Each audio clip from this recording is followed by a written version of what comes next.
kulikuwa mapolisi mob wengi, a fence, a whole fence, na bado comrades walikuwa napita bado. So what am I saying? When you have a friend kila wakati anakudanganya, will that person remain your friend? Unaendelea kumbelieve? Akikutisha do, unampatia? Sasa sisi tumemwachia na nchi yote na tunajua anadanganya na tumeambiwa tutulie. Ngoja paka 2027. So for me, the constitution gives us direct power. Hiyo power ndo tunatumia saizi. Lakini shida ni watu wamekaa hapo wamekataa. Wamesema ati Wakenya wamesema aje? Hawataki broad based, tunaendelea na broad based. Ati Wakenya wamesema aje? Hawataki BBI, bado wana force BBI mpaka tunaenda kotini. Sasa umeona vile wanafanya kotini.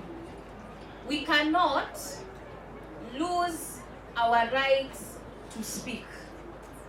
We can never lose our fear. We can never lose our courage, is what I wanted to say. We must always remain united. Sisi wote hapa ni wa Kenya. The united thing here is we were born in this country. The united thing here is that we are citizens of this country. The united thing here is that we have rights under this constitution. And there is nobody in our constitution, it says you have no right to take away life. Wamefanya nini? Wameua. Si wameua? So they are breaking the constitution in front of us. So we cannot keep silent when those who break the constitution sit in power and say that we are the ones who are breaking the law. There comes a time in a country where you have to appear to be going against the rule of law, but you are standing for the rule of law.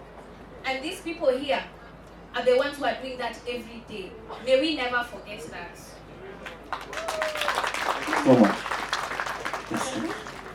Viva comrades, viva! Viva! Viva comrades, viva! Viva!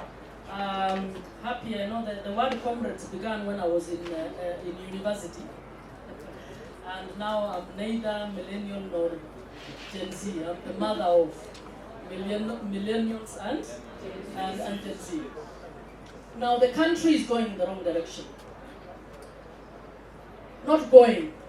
The country went into the wrong direction. And in my view, collectively, as a nation, we are all to blame.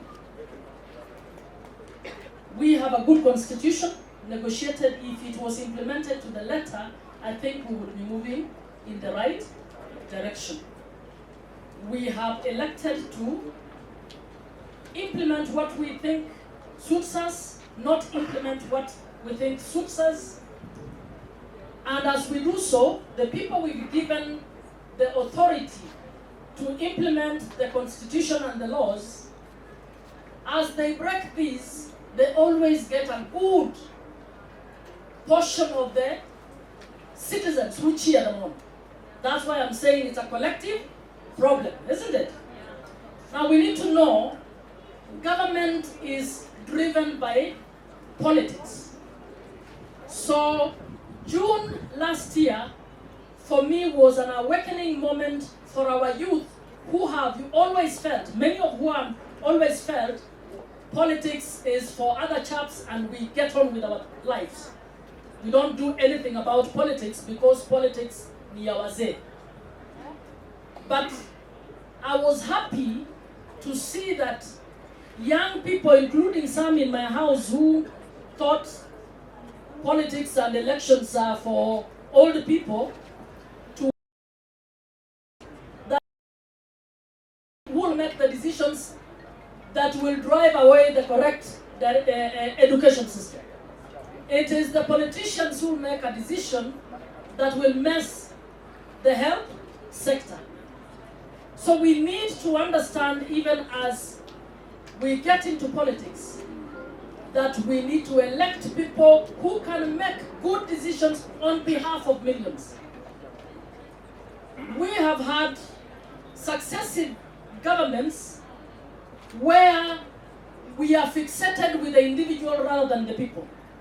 So this one has never taken his children to this education system, but he feels he needs to change the education system so that it can be his legacy. You want to move from 844 to CBC in order for people to say, I am the one who established CBC. I am the one who established 844. You establish a health program and you link it to somebody. Beyond Zero is a First Lady Margaret's business, instead of actually just focusing on universal health and deciding what is best for maternal health. But we cheer them on, including the youth. These political parties that are signing today have many youths. So it is a fallacy to believe that the youth are on one side and the old are on the other side. When we go to elections, the people who try to follow the rule of law in elections can never be elected. It is the youth who want to be given money in order to elect. If the three of us, in fact some young person just immediately said now, you go give good sellers in a mtaa, ukitoka huko wanasema unatuacha namna gani. Who does that? It is you people, isn't it? And if you don't do that, they lynch you. I'm one of those who does not have money to dish out, so my reputation is so bad because I never dish out money. Sina. But for me to have it, I need to do some monkey business to get it, isn't it? Yeah. In order to dish it out. Tell me who has done their serious business, made profit, and can give 2 million in a city. But we encourage it and then we say the country is going back. So we need to find out what contribution have I made as Catherine to the collapse of this country. What contribution have I made as Happy to the collapse of this country? Because Kenya has some of the best policies. But do we implement them? No. Do you know how many oversight institutions we put in the constitution? Independent constitutional commissions, many of them. How many to find out whether they are supposed to do what they are supposed to do? So you'll have one or two, Auditor General says something here, Controller of Budget, but others you'll find even the employment system is not respecting the rule of law. So we will give the job politically and the person will not do what they're supposed to do. So I think we are going the wrong direction, but it is a collective responsibility. We are all to blame.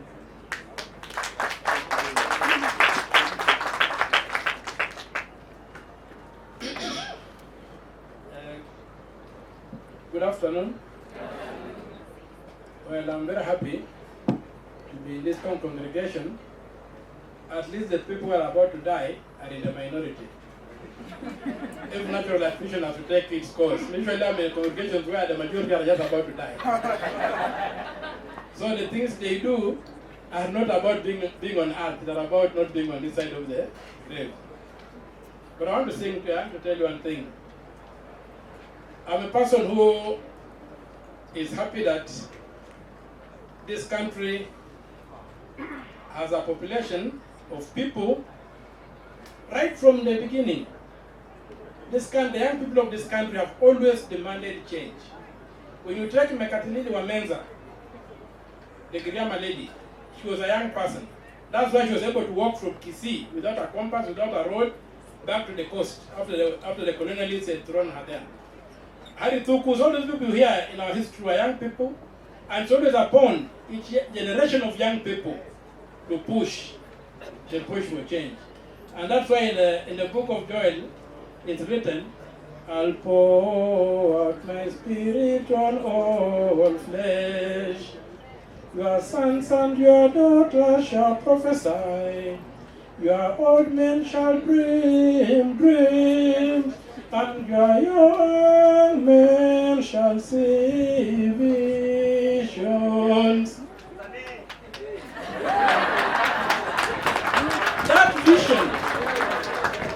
That vision that you people are seeing is the vision that will save this country. And there are two phases. We are already in the hole, and there are two phases. The first phase is how do we come out of the hole. Then the second phase is how do we move forward. And to come out of this hole, we must begin forcing the institutions that are there to begin performing. One of them is the IEBC. There's no reason why they stopped registering voters. And I'm telling you, if you look at the Gazette notice that was issued by the now late Chebukati a month before the last elections, they suspended the registration of voters, continuous registration of voters, by 3 months, 90 days.